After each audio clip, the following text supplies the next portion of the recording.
नमस्कार दोस्तों, स्वागत है मेरे YouTube चैनल पर। आज का टॉपिक है कक्षा 10th क्लास का। प्रश्न है निर्देशांक चिन्ह परिपाटी यानी कि प्रकाश के परावर्तन चैप्टर का यानी कि फर्स्ट पार्ट का यह प्रश्न है निर्देशांक चिन्ह परिपाटी। अगर आप मेरे चैनल पर नए हैं तो सब्सक्राइब कर लें और बेल आइकन दबा दें ताकि सभी नोटिफिकेशन आपको मिलता रहे। तो चलिए देखिए प्रश्न क्या है, निर्देशांक चिन्ह परिपाटी क्या है। ठीक है, तो यहाँ सबसे पहले ध्यान में देखिएगा कि किसी बिंदु से यानी किसी वस्तु के प्रतिबिंब मतलब क्या होता है, छाया। इसके पहले भी आपको बार बार बता चुके हैं कि प्रतिबिंब का मतलब क्या होता है, छाया होता है ना। तो किसी वस्तु के प्रतिबिंब के साथ निर्धारण मतलब उसको निर्धारित करना यानी कि दर्शाना। ठीक है ना, यानी कि उसको बता देना कि हाँ यह निश्चित कर दिया गया है, निर्धारण कर देना क्या। तो किसी वस्तु के प्रतिबिंब के स्थान निर्धारण करने के लिए दूरियों की एक चिन्ह परिपाटी होती है। यानी कि जैसे मानकर चलिए कि अगर हमको यहाँ से कुछ दूर जाना है यानी कि 2 किलोमीटर के रेंज पर जानी है, तो दोनों की दूरी हम देखते हैं कि यहाँ से शुरू की और यहाँ आगे पहुँच गए ना। तो दोनों के बीच की दूरी को दर्शाने वाले जो चित्र होता है ना, उसी को हम क्या कहते हैं, निर्देशांक चिन्ह परिपाटी कहते हैं। है समझ में।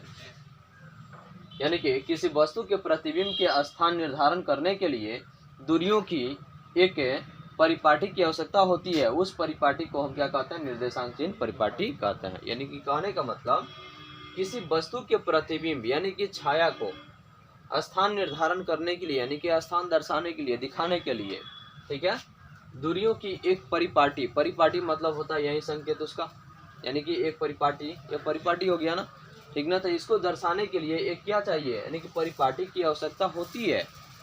और उसी परिपाटी को हम क्या कहते हैं, निर्देशांक चिन्ह परिपाटी कहते हैं। इसको अच्छे से पढ़ लीजिएगा, ठीक है, क्योंकि अभी भी यही क्वेश्चन है, ठीक ना। तो इसके बारे में थोड़ा सा अच्छे से जान लीजिएगा क्या। तो देखिए अगला है वस्तु दूरी या बिंब दूरी, यानी कि वस्तु दूरी या बिंब दूरी। तो देखिए ध्रुव से वस्तु की दूरी को वस्तु दूरी या बिंब दूरी कहते हैं। यानी कि वस्तु दूरी या बिंब दूरी, जो कि इसके पहले वाले फिगर में गोलीय दर्पण जब बताए हुए थे और प्रतिबिंब के बारे में जब बताए हुए थे, तो उसमें आपको बताए हुए थे कि प्रतिबिंब और गोलीय दर्पण में किस प्रकार से इसका ताल्लुकात रहता है, बताए हुए ना।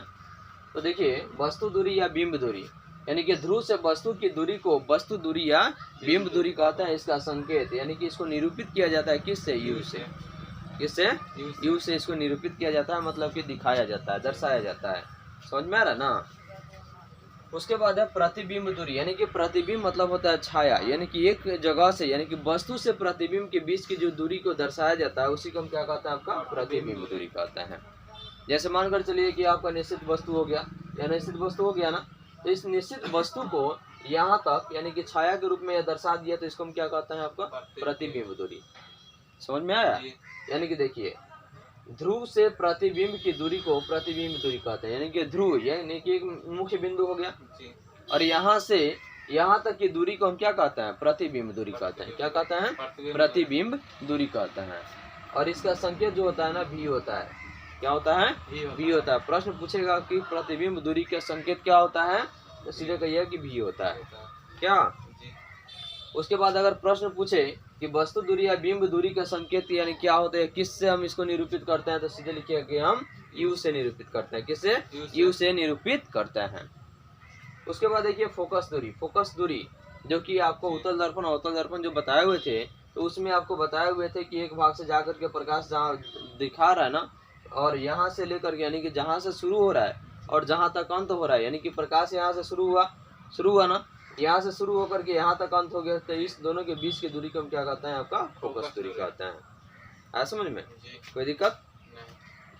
तो ध्रुव मतलब बीच वाला पाल, जिसको हम पोल कहते हैं इंग्लिश में, कहते हैं ना, इसका संकेत क्या होता है, पी होता है। जो कि गोलीय दर्पण जब बताए हुए थे, तो गोलीय दर्पण में आपको स्पष्ट करके हम बताए हुए थे क्या, कि आपका फोकस दूरी किधर है, बताए हुए थे ना। और उसके बाद आपका, तो देखिए ध्रुव से यानी कि ध्रुव मतलब बीच वाला भाग हो गया, तो ध्रुव से दर्पण यानी कि वह शीशा के फोकस की दूरी को हम क्या कहते हैं, फोकस दूरी कहते हैं। है समझ में। प्रश्न पूछे कि फोकस दूरी किसे कहते हैं, तो साफ सीधे आसान बोलिएगा कि ध्रुव से दर्पण के फोकस की दूरी को हम क्या कहते हैं, फोकस दूरी कहते हैं। है समझ में। और इसका संकेत जो होता है वह एफ होता है, यानी कि छोटा एफ से इसको निरूपित करते हैं। किसको, यानी कि फोकस दूरी को हम छोटा एफ से निरूपित करते हैं, यानी कि एफ से दर्शाते हैं। क्या, कोई दिक्कत। उसके बाद है वक्रता त्रिज्या, यानी कि आप जब केंद्र यहाँ पे बनाए हुए थे, यानी कि वक्रता गोलीय दर्पण जब बनाए हुए थे तो गोलीय दर्पण में एक केंद्र था, ठीक है, उसके बगल में आपको वक्रता त्रिज्या दर्शाया गया था ना। तो देखिए सबसे पहले हम देखते हैं ध्रुव से दर्पण के वक्रता केंद्र की दूरी को वक्रता त्रिज्या कहते हैं। यानी कि मानकर चलिए कि इसके पहले जो आपको बताए हुए थे उसमें आपका यह गोलीय दर्पण हो गया ना, तो यह बीच वाला भाग क्या हो गया, आपका केंद्र हो गया। तो क्या बोला है, ध्रुव से दर्पण के वक्रता केंद्र, यानी कि यही आपका ध्रुव हो जाएगा क्योंकि बीच वाले भाग में इसको डिवाइड किया था, ठीक है। और इसी को हम क्या कहता है, पोल कहता है। पोल मतलब प्रधान अक्ष कहता है क्या, यानी कि इसी में आपका पोल भी है और पोल के बाद आपका प्रधान अक्ष भी है। तो पोल यानी कि बीच वाले भाग, मुख्य बिंदु। तो देखिए ध्रुव से दर्पण के वक्रता केंद्र की दूरी को वक्रता त्रिज्या कहता है। ऐसा समझ में कोई दिक्कत नहीं। और इसका संकेत जो होता है वो कैपिटल आर होता है। कैपिटल मतलब कि बड़ा आर होता है। कैपिटल मतलब क्या होता है, बड़ा आर होता है। तो वक्रता त्रिज्या यानी कि ध्रुव से दर्पण की वक्रता केंद्र की दूरी को वक्रता त्रिज्या कहते हैं। और इसका संकेत यानी कि निरूपण बड़ा आर होता है। क्या होता है, बड़ा आर होता है। ऐसा समझ में। उसके बाद है आपका दर्पण सूत्र। यह आपका VBI प्रश्न है, यानी कि VBI का मतलब जानता है ना, वेरी वेरी इंपॉर्टेंट प्रश्न है ये आपके लिए। तो गोलीय दर्पण के यानी कि देखिए किसमें, यानी कि दर्पण सूत्र के बारे में। और यह सूत्र को अच्छे ढंग से याद कर लीजिएगा ताकि यह परीक्षा में हमेशा पूछते ही रहता है और यह VBI प्रश्न है। तो देखिए गोलीय दर्पण के लिए वस्तु दूरी यानी कि वस्तु दूरी क्या है आपका, U है। और उसके बाद प्रतिबिंब दूरी यानी कि V है।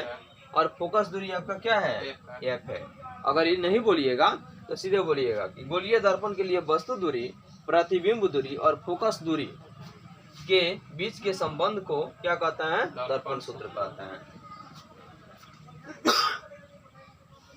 यानी कि दर्पण सूत्र जैसे गोलीय दर्पण के लिए वस्तु दूरी, प्रतिबिंब दूरी और फोकस दूरी, क्या फोकस दूरी के बीच के संबंध को क्या कहता है, दर्पण सूत्र कहता है। जिसका संकेत जो होता है यानी कि दर्पण सूत्र जो होता है यह आपका पूछता है, यह जो है ना यानी कि 1/v plus 1/u equal to 1/f, यह आपका दर्पण सूत्र के रूप में पूछेगा। अगर पूछेगा f इक्वल टू r/2 तो इसका जो सूत्र होता है 1/v plus 1/u equal to यानी कि बराबर 1/f माइनस 2/r। आया समझ में।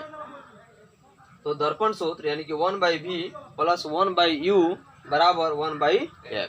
कोई दिक्कत। तो यह आपकी परीक्षा में पूछता है कि दर्पण सूत्र लिखें। उसके बाद है f इक्वल टू r/2 है तो 1/v प्लस 1/u बराबर 1/f माइनस 2/r। कोई दिक्कत। तो इस तरह से आप अच्छे ढंग से इसको पढ़ लीजिएगा, ठीक ना, ताकि ये आपके परीक्षा के लिए काफ़ी इम्पोर्टेंट है, ठीक है। इस पर ध्यान दीजिएगा और मेरे चैनल को सब्सक्राइब कर लें ताकि सभी नोटिफिकेशन आपको मिलता रहे।